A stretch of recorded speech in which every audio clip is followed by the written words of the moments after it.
I noticed you don't have the crutches anymore. How's the injury progressing? How's my back? Yeah, it's better. It's much better. Thanks for asking. Yeah, it's just one of those things. It takes about 6 months to heal. So I went from, I guess, total numbness on the right side of my body and to now I can walk. So that's good news. I've noticed you've slimmed down this year too. That was a directive from my wife. Any other questions? You look good. Those are easy ones right there. I got those all day. How tough was it not to have Lexi for that one game last week? You know, love to have her out on the floor, but her health was the most important thing. Obviously, same thing with Melissa Daly. I thought the team did a good job of rallying around each other and saying, hey, you know what, take care of yourself and we'll battle in this one and get ready for the next one. So I'm sure it bothered Lexi tremendously and Melissa Daly as well. But, you know, we did some very good things. I thought we moved the ball well in that game, and we handled some different things that normally Lexi would have on her plate, and they did a good job.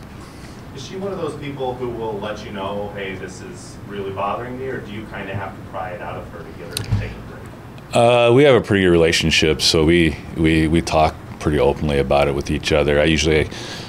We meet once a week, so we have a chance to talk about those things. But you know, she's a tough competitor, right? And so, you know, I have to gauge it a little bit by watching how she moves and things like that. She'll try to push through if you let her. So that's one of those ones that when we talked about it, and you could see that it was really, she was moving gingerly at that time. So we thought it'd be better just you know, obviously take a little bit of a break. So to have her miss a conference game, was that a little bit tougher of a decision to come to? No. Anytime it comes to my players' health, it doesn't matter who they are.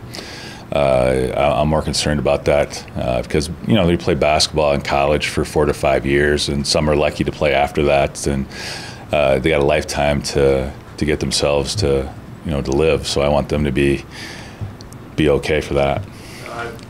You haven't seen her really you haven't seen a lineup without her in it for a long time. Yeah, since she got here. So what was different about that, and how much did you end up having to tinker with things and explore different things? Well, the first part of it is not having her in the lineup. You know, you know, it's a comforting thing, right, to have a player on the floor for 4 years playing like she has. Tinkering, we didn't really do anything different. It was the kind of the next person up mentality. She was engaged in practice and talked about things to do, so she was coaching from the sidelines, so to speak. I would say probably in the middle of a game, it's a little bit different in that aspect because you know, I can look over at her and say, you want it this time, and she'll say yeah, and then we can run a set or get the ball in her hands in a continuity situation. So that was different in that aspect, but you know, I thought it was good for our team to have to grow that way. I know it's hard to characterize a player in just a soundbite, but what does she mean to this team? You know, I guess the best way I can say it is that special person, and plays the game for the right reasons, right? It's not about her. I don't know if you guys know that about her, but she's very humble in that aspect. So she plays UND basketball with her heart. Has she talked to you all about what the emotions will be like playing for the final time in Fargo in her hometown when she plays there, when you guys go down to NDSU this weekend? No, not yet, but I'm sure that we will. I think it'll be a bittersweet thing, so to speak. I think she wants to put on a good show for our fans and obviously for her family. But I'm sure it'll be pretty heated, you know, in that aspect. So. Especially with being the first Summit League contest between the two teams, what will that be like? Will that add any added effect to the game at all? I'm sure to an extent because it's a conference game, right? And we haven't done that for a long time, but we've played them, so I'm sure it'll be a little bit more tense in that aspect, a lot more tenacity on the floor out of both teams. And with Lexi, I'm sure, you know, for her being able to have a chance to again play at home and win on that floor will be a special opportunity. 3 Dakota school matchups in a week span. How do you feel about that? Are we in the NCC again, or? No, you know what? I look at it like this, right? We didn't play very well against Western, so this is a game for us to bounce back and have a chance to play against, obviously, the league leader right now, South Dakota State.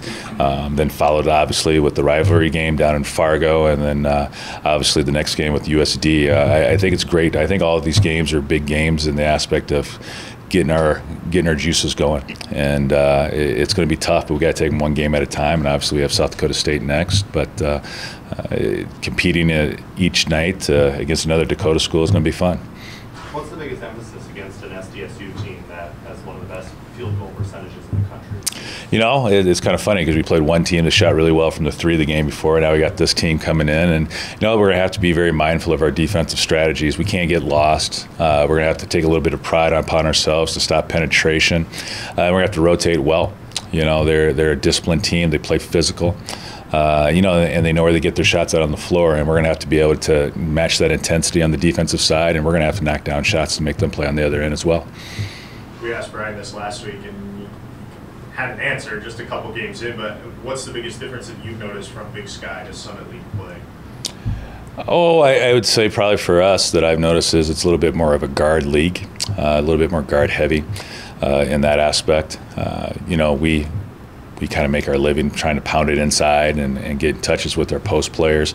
But I noticed the Summit, you know, each team's got a really, really strong guard on it, right? And they do a good job of taking over games. And, you know, I look at the pace of plays a little bit different too. And so those are the adjustments that we got to make.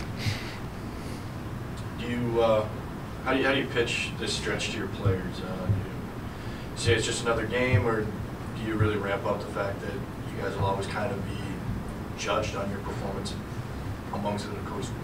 Well, you got to earn it, right? You got to earn your respect, and each game matters. It's a conference game, and obviously playing the Dakota schools is a big deal.